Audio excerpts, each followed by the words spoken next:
وسلم علی سیدنا و مولانا محمد رسول النبی المکین الحنین الکریم الرؤوف الرحیم اما بعد فاعوذ باللہ من الشیطان الرجیم بسم اللہ الرحمن الرحیم فلا وربک لا یؤمنون حتی یحکموک فیما شجر بینہم ثم لا يجدوا في أنفسهم حرجا مما قضيت ويسلموا تسليما صدق الله مولانا العظيم وقال تبارك وتعالى ما كان الله ليطلعكم على الغيب ولكن الله يجتبي من رسله من يشاء صدق الله مولانا العظيم وبلغنا رسوله النبي الكريم ونحن على ذلك لمن الشاهدين والشاكرين والحمد للہ رب العالمین۔ حاضرین محترم، محرم الحرام کا یہ تیسرا جمعہ ہے جو ہم ریکارڈ کر رہے ہیں۔ آپ بھی اس کو سن لیتے ہیں، میں اپنے یوٹیوب چینل فیتھ انسائٹ پر اس کو اپلوڈ بھی کروا دیتا ہوں۔ ایک ریکارڈ کے لیے ہے تاکہ آئندہ جب کبھی آپ دوبارہ سننا چاہیں یا کبھی بھی کسی شخص کو ضرورت پیش آئے تو یہ ایک ریسرچ ورک ہے، وہ اس کو سن لے گا، دیکھ لے گا تو انشاءاللہ العزیز اللہ رب العزت نے چاہا تو اسے نفع ہوگا۔ اللہ رب العزت مجھے بھی اور آپ کو بھی امام حسین علیہ السلام کی شہادت کو سمجھنے، اس کے اسباب کو پر غور کرنے اور امام حسین کے مشن پر پوری طرح استقامت کے ساتھ کھڑے ہونے کی توفیق عطا فرمائے۔ پچھلے جمعہ المبارک کو میں نے جو آپ کے ساتھ گفتگو کی تھی، اس کا مرکز اور محور یہ تھا کہ آقا علیہ السلام کے دلائل النبوہ، حضور نبی کریم صلی اللہ علیہ وآلہ وسلم نے مستقبل کی خبریں دی تھیں۔ آقا علیہ السلام نے اپنے بعد ہونے والے جتنے جھگڑے، مشاجرات صحابہ کرام کے درمیان ہوئے، ان کا بیان بھی آقا نے کر دیا تھا، ان کا طریقہ بھی بتا دیا تھا کہ ان میں کرنا کیا ہے۔ خلیفہ راشد کی اتباع کرنی ہے۔ جن سے غلطی ہو گئی اس کو علماء نے اجتہادی غلطی کہا، جنہوں نے توبہ کر لی اللہ پاک ان کی توبہ قبول کرے۔ جو اس پر قائم رہ گئے اور جھگڑا آگے بڑھتا چلا گیا، اللہ رب العزت ان کے معاملات کو بہتر جانتا ہے، لیکن ہمیں اتنا معلوم ہے کہ نبی کریم صلی اللہ علیہ وآلہ وسلم نے محنت کر کے، کوشش کر کے، سٹرگل کر کے دنیا کو ایک ایسا نظام حکومت عطا کیا تھا جس سے اس سے پیچھے آقا علیہ السلام تک دنیا متعارف نہیں تھی۔ دنیا کو نہیں علم تھا کہ ایسے شورا ہو، اس شورا کے تحت حکومت ہو، اس حکومت کا نظام کوئی شخص اس کا مالک نہ ہو، کوئی شخص اس پر قابض نہ ہو، کسی شخص کا ذاتی قبضہ نہ ہو، بلکہ حکومت زمین پر اللہ کی ہو اور حاکم اور خلیفہ حکمران اس نظام کو دنیا پر نافذ کرنے والا ہو، خود اپنی ذات پر بھی اور ساری انسانیت پر بھی۔ حضور نبی کریم صلی اللہ علیہ وآلہ وسلم نے، آپ رک جائیں بس، ٹھیک ہے، آقا تو جہاں صلی اللہ علیہ وآلہ وسلم نے یہ چیز قائم کر کے دے دی تھی۔ آپ دیکھیں حضور نبی کریم صلی اللہ علیہ وآلہ وسلم کے بعد، آقا تو جہاں کے وصال پاک کے بعد آپ کے سامنے ہے خلیفہ سیدنا ابو بکر بنے۔ سیدنا ابو بکر، مسلمانوں کی مشاورت ہوئی، ایک تیزی کا معاملہ ہو گیا تھا۔ حضرت سیدنا فاروق اعظم رضی اللہ تعالیٰ عنہ نے اس کو فلتتاً تیزی میں ایک بیعت ہوئی۔ حالات ایسے تھے، پورے آپ یوں کہہ لیں کہ بیعت کے وقت میں اچھی طرح مشاورت بے شک نہ ہو سکی، لیکن وہ جو مسلمانوں کا فوری اور ایمرجنسی ایک فیصلہ تھا ثقیفہ بنو سعدہ کا، ایک ایمرجنسی کی صورتحال میں جو فیصلہ ثقیفہ بنو سعدہ میں محدود مہاجرین اور انصار نے کیا، اللہ رب العزت نے اس کو اتنی برکت دی۔ سیدنا ابو بکر صدیق رضی اللہ تعالیٰ عنہ کا اتنا مرتبہ اور مقام تھا کہ سارے مسلمان اس پر بالآخر متفق ہو گئے۔ کوئی تلوار نہیں چلی، کوئی زبردستی نہیں کی گئی، کوئی زور نہیں ہوا، کسی قسم کی کسی انسان کو مجبور نہیں کیا گیا۔ آپ بیٹھ جائیں پلیز۔ کسی کو مجبور نہیں کیا۔ اب آپ یہ چیزیں جب آپ غور کرتے ہیں، پوری طرح سمجھتے ہیں، آپ اس کو خلافت کو آگے چلاتے چلے آئیں۔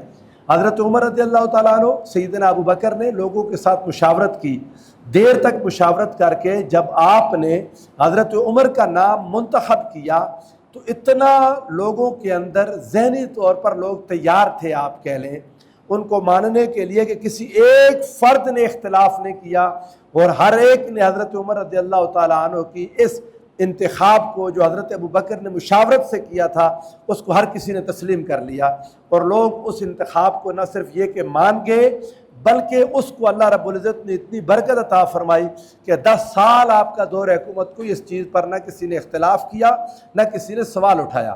اب آپ آگے بڑھیں، حضرت عمر رضی اللہ تعالیٰ عنہ آپ نے اپنے وصال پاک کے بعد اپنے شہادت سے پہلے آپ نے کوئی 6 افراد کی ایک کمیٹی بنا دی اور حکومت اور خلافت مسلمانوں کو کہہ دیا کہ ان میں سے کسی ایک کو خلیفہ منتخب کر لیں، اور جب آپ سے کسی نے پوچھا کہ وہ سٹینڈرڈ کیا تھا، یہ 6 لوگ آپ نے کس بنیاد پر منتخب کیے، تو آپ نے بتایا رسول اللہ صلی اللہ علیہ وآلہ وسلم اپنے آخری لمحے تک ان لوگوں سے راضی تھے اور حضور علیہ السلام کی ان پر نظر تھی اور یہ قابل لوگ، انہوں نے چن لیا ان 6 کو، اور لوگوں نے ان میں سے حضرت عثمان غنی رضی اللہ تعالی عنہ کو خلیفہ نامزد کر لیا۔ اب آپ دیکھتے چلے آئیں، حضرت علی بچے تھے، ان 6 میں سے 4 نے تو انکار کر دیا تھا۔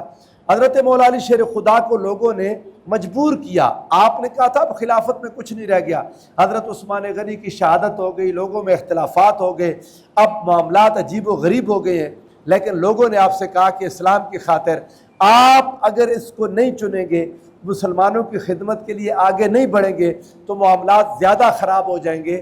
آپ نے اوپن بیعت کے لیے لوگوں سے کہا مسجد میں اکٹھے ہوں، آپ اپنے گھر سے وضو فرما کے کپڑے نئے پہن کے مسجد میں تشریف لے گئے، اور وہاں پر لوگوں نے ان کی بیعت کی اور اوپن بیعت ہوئی سب کے سامنے۔ ان میں کہیں تلوار نہیں تھی، کہیں زور نہیں تھا، کہیں زبردستی نہیں تھی، کہیں کسی قسم کا اس کا شائبہ نہیں تھا۔ آقا علیہ السلام نے جب حضرت سیدنا مولا علی المرتضیٰ کا وصال ہونے لگا، آپ یہ بات بھی سن لیں، لوگوں نے آپ سے پوچھا کیا ہم امام حسن علیہ السلام کو منتخب کر دیں، آپ کے بعد آپ ان کو منتخب کرتے ہیں؟ آپ نے فرمایا میں نے نہیں کیا ان کو منتخب۔ انہوں نے کہا آپ ہمارے لیے کیا حکم ہے؟ آپ نے فرمایا تم اپنی مرضی سے جس کو چاہو انتخاب کر لینا، کیا ہم امام حسن کو منتخب کریں؟ آپ نے فرمایا درست ہے کر لینا، کیا ہم ان کو نہ کریں؟ انہوں نے کہا میں کسی کو انتخاب نہیں کر رہا، میری طرف سے منتخب کوئی نہیں ہے۔ پوچھا گیا آپ امت کو کیسے چھوڑ کر جا رہے ہیں؟ آپ نے فرمایا جیسے رسول اللہ صلی اللہ علیہ وآلہ وسلم چھوڑ کے گئے تھے۔ آقا علیہ السلام نے کسی کا انتخاب نہیں کیا تھا۔ اگر امت کو بھلائی اللہ کو نصیب ہوئی، اللہ کو منظور ہوئی اس امت کی بھلائی، تو یقیناً وہ اچھا فیصلہ کر لیں گے۔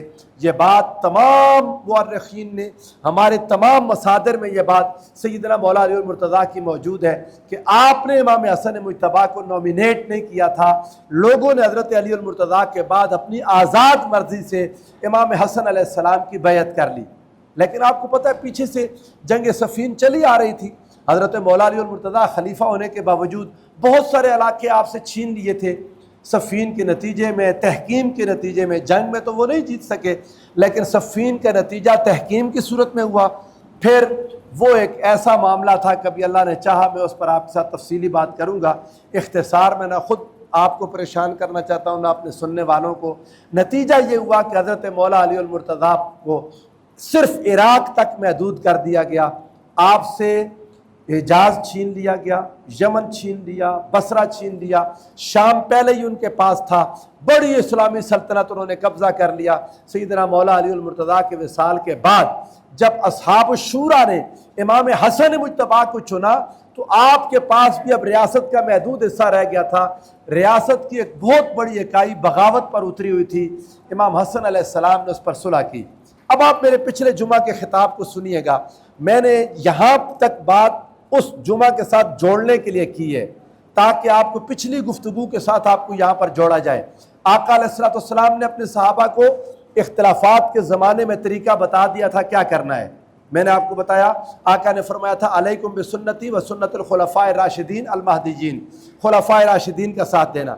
پھر حضرت مولا علی المرتضیٰ کے زمانے میں جو اختلافات ہو جائیں گے رسول اللہ نے امت کو بتا دیا تھا، یہ دلائل النبوہ ہیں۔ آقا علیہ السلام نے قیامت تک کی باتیں بتائی ہیں، تو اپنے زمانے کے مان بعد پہلے 30 سالوں کی خبریں رسول اللہ نے دے دی تھی۔